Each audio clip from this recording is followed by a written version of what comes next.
Hi everybody, this is Diana from So Very Crafty, and we are here today to make a Japanese knot bag. This is a super simple bag making project that anybody with basic sewing skills can make. It is truly a beginner sewing project that anyone can make who can sew a straight seam with no problem at all. It is a quick and easy bag making project that will teach you how to make some bag making skills and to create a bag that you can carry around every day. As you can see, it has a long strap and a little short strap. The long strap slides into the short strap to keep it closed. Wrap it around your wrist, carry it around. Perfect. It is just that simple. I would recommend giving this bag a try. So what do? Well, we have a pattern. Head over to www.soverycrafty.com for the pattern.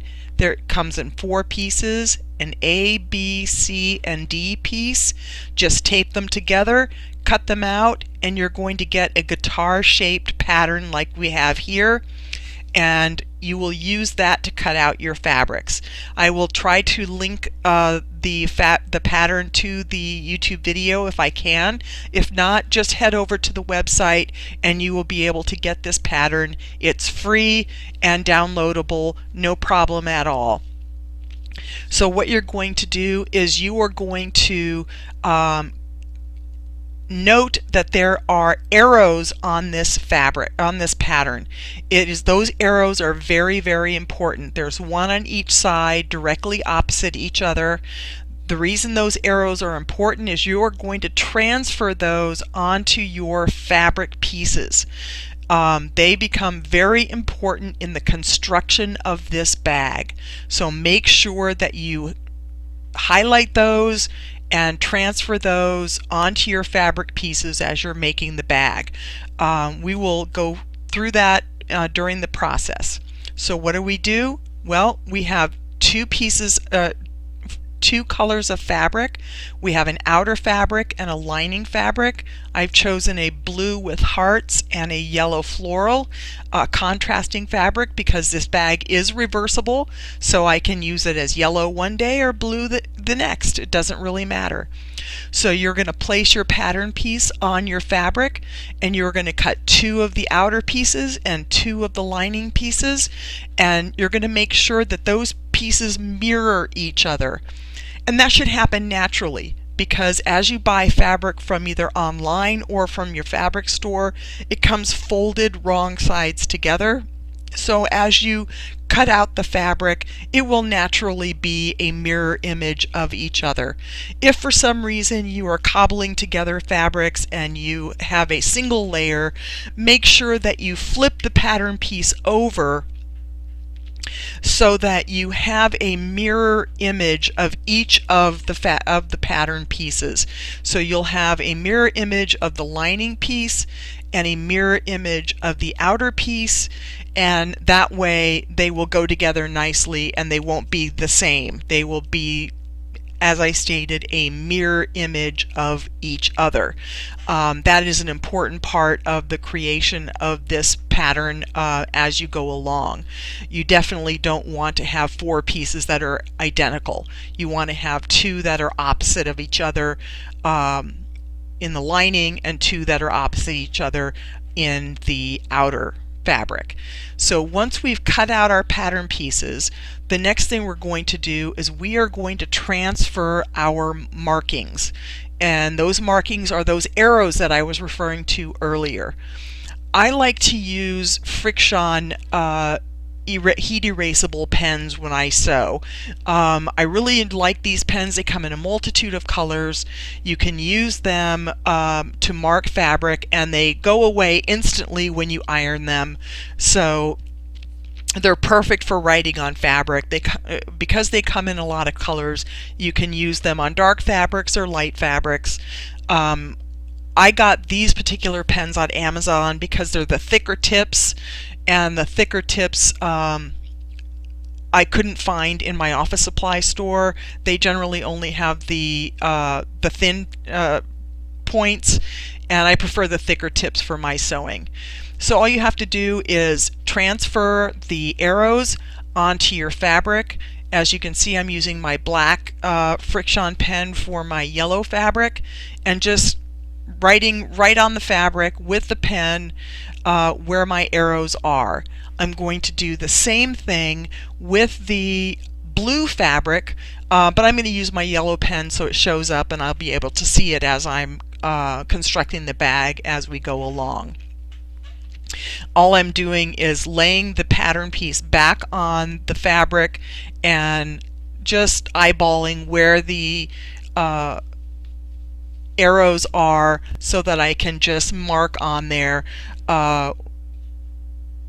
corresponding mark from the pattern piece onto the fabric to make sure that the arrows are in exactly the same place on the lining piece and on the outer piece. Believe me when I tell you that for the construction of this bag, these arrows are very, very important, and you definitely want to be able to see them. You want to know where they are, because there are two instances during the construction of this bag where they become very important, or your bag will not come together properly.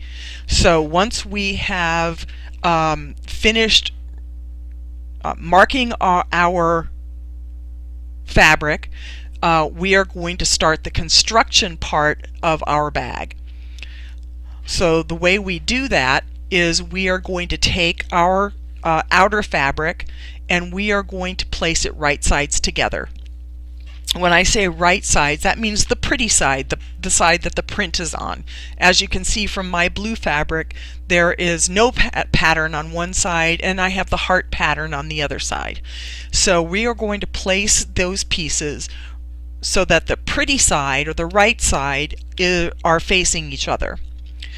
And once we do that, we're going to make sure that our raw edges are lined up, and we are going to then pin just the top neck of the fabric, just the little short end of the top neck of the fabric. As you can see from the video, I am taking just 2 pins and I am pinning the very top neck of my guitar shaped pattern piece with pins, and I'm going to repeat that process for the lining fabric as well. What you'll notice throughout the course of the construction of this bag, that I am going to do everything with the lining that I'm doing with the outer bag so that it all comes together nicely in the end. Once I have finished pinning this neck of this bag, I'm going to head over to the sewing machine and I'm going to use a 1/4 inch seam allowance, and I'm going to sew right across the top of that neck part of that guitar shape. Just that portion. That's all we're sewing for the time being. So let's go to the sewing machine. Now we're back and we have sewn our 1/4 inch seam allowance. I'm going to clip off some threads here, and because we don't want those in our final project. And we are going to then lay out our fabrics. The first thing we're going to do is lay out the lining fabric so that it's long ways out. In other words, we want the guitar shaped bodies on either end of our long neck. We are going to do the same with our outer fabric as well, and then we're going to place these fabric pieces right sides together. And again, that's the pretty side, the right sides together. We want there to be nice crisp seams, and that's the purpose of having them right sides together. So once we've done that, we are going to use our very important arrows that we marked on our fabric. This is the first of 2 times when those arrows become very, very important. The first thing that we're going to do is line up our raw edges, make sure everything is nice and neat, and we're going to take our pins. We are going to look at our fabric, find one of our arrows that we marked on our fabric, and place a pin. So as you can see, I am looking for my arrow.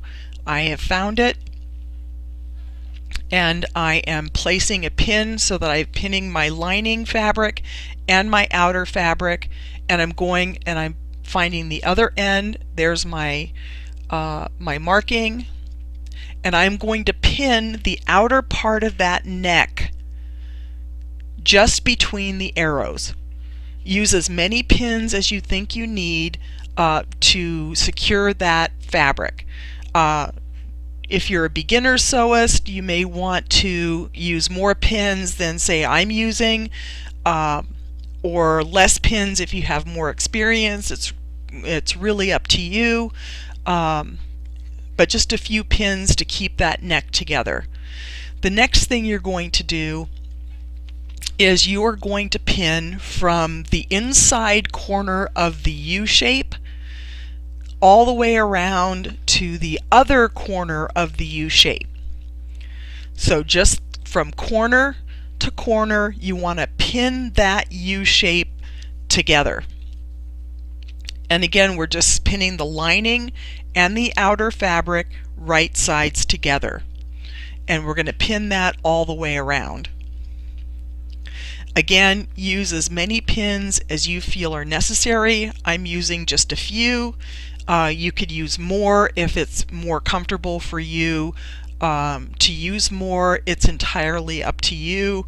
I would suggest that if you're a beginner sewist, that you may want to use a few more pins than I'm using. But for me and for demonstration purposes, this is enough pins for what we're doing here today. Once you have pinned all the way around, you are going to go to the sewing machine, and you are going to use, once again, your 1/4 inch seam allowance, and you're going to sew from arrow to arrow where you pinned, and you're going to sew all the way around the U that you pinned. And those are the only 2 places that you're going to sew for the moment. So arrow to arrow and around the U. Now we're going to head over to the sewing machine and sew those areas, and we'll be back.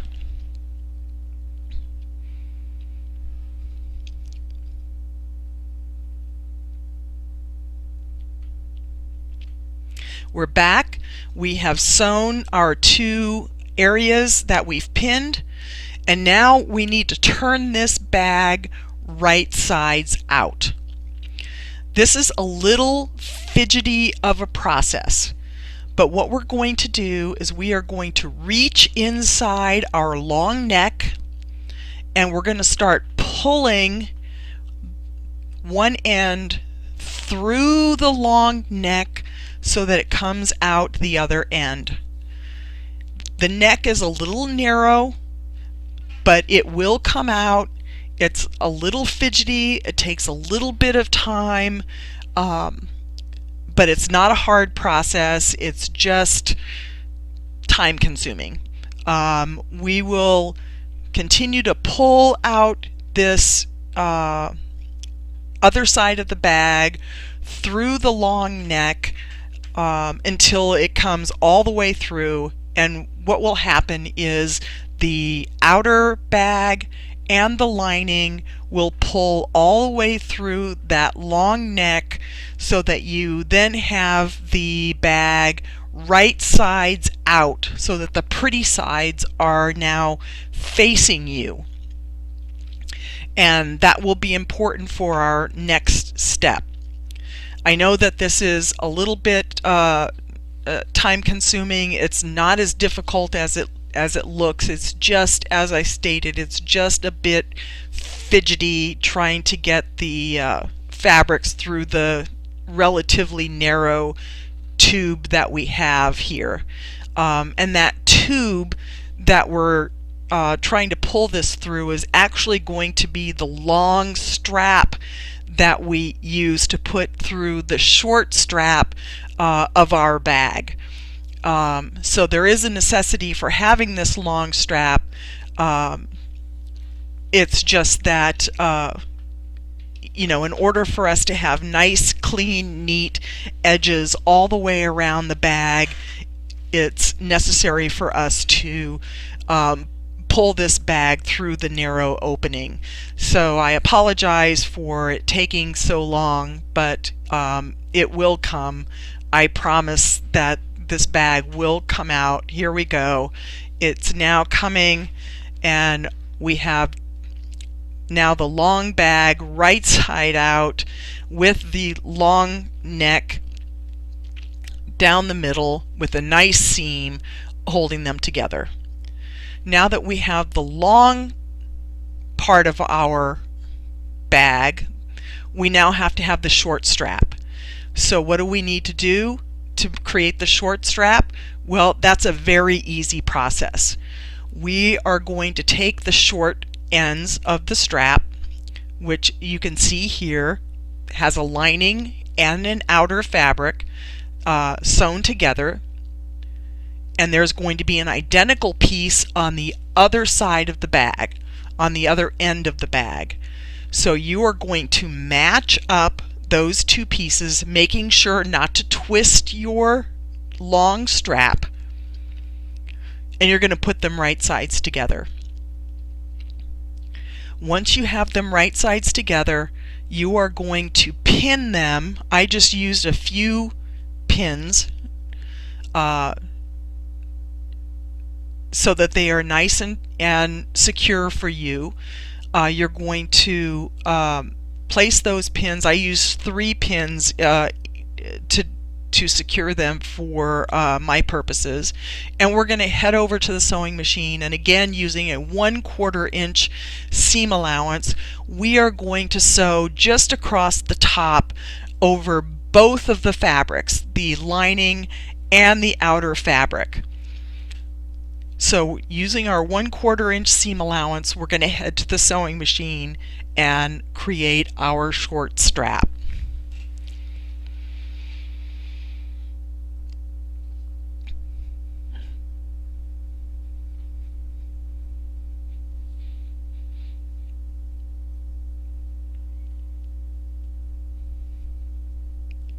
Now we're back, and we have sewn our short strap, and it's time for us to create the rest of the bag. So in order for us to create the rest of the bag, as you can see, we have the bottom parts that are still there. We are going to place those bottom parts, the big round parts that were our bottom guitar shapes, and we're going to put those right sides together. In other words, we're going to place the outer fabrics so that they are right sides together, and we're going to place the lining pieces so that they are right sides together.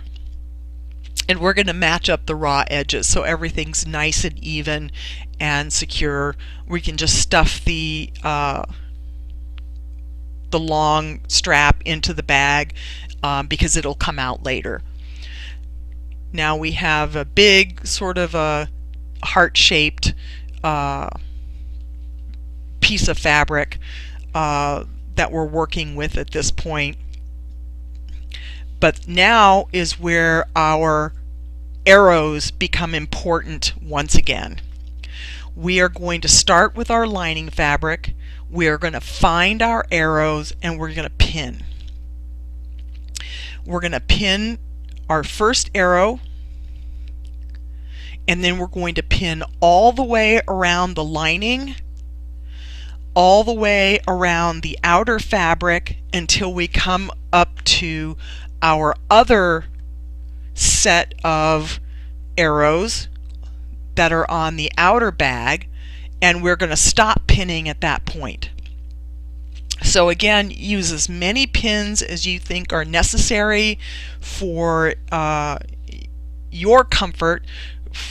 I'm using just a few pins here to keep my bag sturdy, but if you feel like you need more pins, go ahead and use more. If you feel like less is better, that's fine too. Just make sure that you're pinning from one set of arrows on the lining piece to the other set of arrows that are on the outer piece, because those arrows are very, very important at this juncture. So now that we have located our other set of arrows, we are going to finish pinning our two pieces together. Let's see if we can find this. There it is. You can see our little yellow mark. We are now finishing pinning up our pieces. We are going to head over to the sewing machine and we're going to stitch this. But you will notice that there's a hole left in our bag. That hole is necessary. It's going to be where our short strap goes into our long strap goes into our short strap. So we need that hole, but in the meantime we are going to stitch all the way around our bag using a 1/4 inch seam allowance from the arrow to arrow, leaving that hole open. It is very important to leave that hole open. So let's head over to the sewing machine.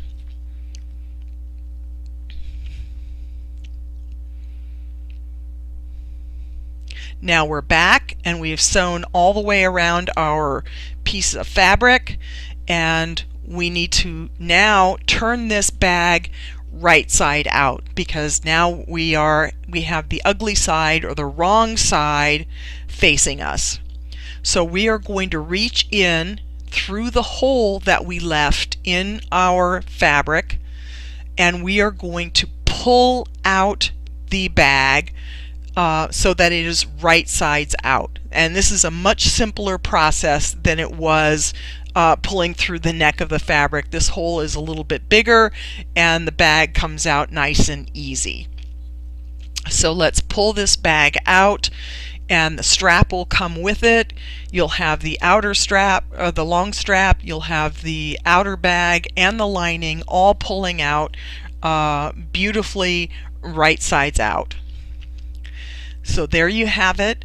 The bag is right sides out, and now what you're going to do is you are going to stuff the lining of this bag into the outer bag so that it is now in the shape that you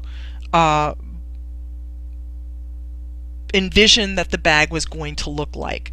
The problem is that you have the hole, which you need, but that hole has raw edges, and you can see those raw edges there, and we want to get rid of those raw edges. So how do we do that? We are going to hand sew those raw edges closed.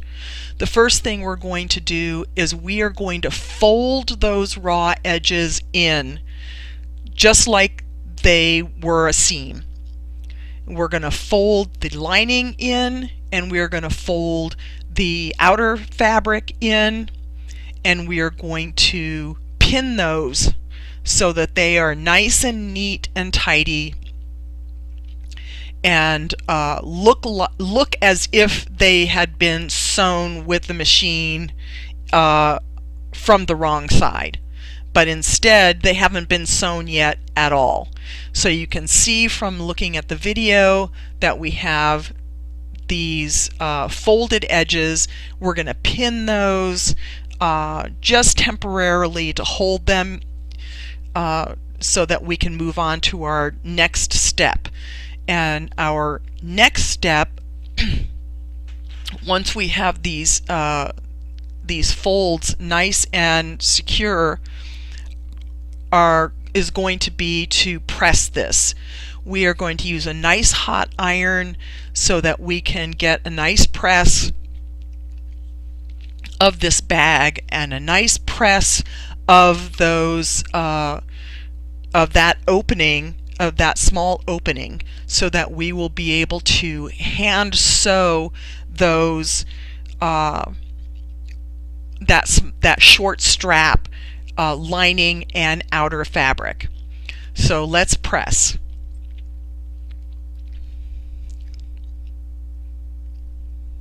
We've now pressed our bag, and we've pressed the hole. As you can see, it's nice and crisp. Now we are going to take a needle and thread, and we are going to sew the lining to the outer bag, making sure that that hole remains open, and we are going to use ladder stitch. If you are unfamiliar with ladder stitch, head over to YouTube and find a video on how to do ladder stitch. I'm not going to teach you how to do it here. This video is not really set up for that, but you are just going to sew the lining to the outer fabric. If you want to use slip stitch, you can do that, but ladder stitch is also called invisible stitch, and you can't even see the stitching. It's a wonderful way to finish off this bag. You can also head over to the post on SewVeryCrafty.com and see a wonderful video on how to do ladder stitch. So once you've closed that opening, or once you have sewn the lining to the outer fabric and kept that opening open, you have, for the most part, finished your bag. But if you want a more professional look, I would recommend that you top stitch along the top part of your bag all the way around. Just take a line of stitching all the way around the top and around the back. I would use say a 3mm length stitch for a nice top stitch to give it a nice professional look. And otherwise, you have finished your knot bag.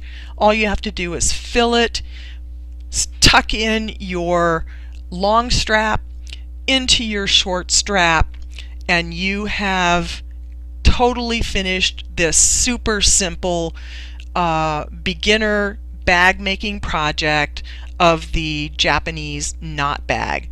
This is a terrific project to start your first bag making effort at. Thank you so much for joining me today on Sew Very Crafty, and please subscribe to my channel if you like this video and give me a thumbs up. I would really appreciate it. And head over to the website www.sewverycrafty.com. Thank you.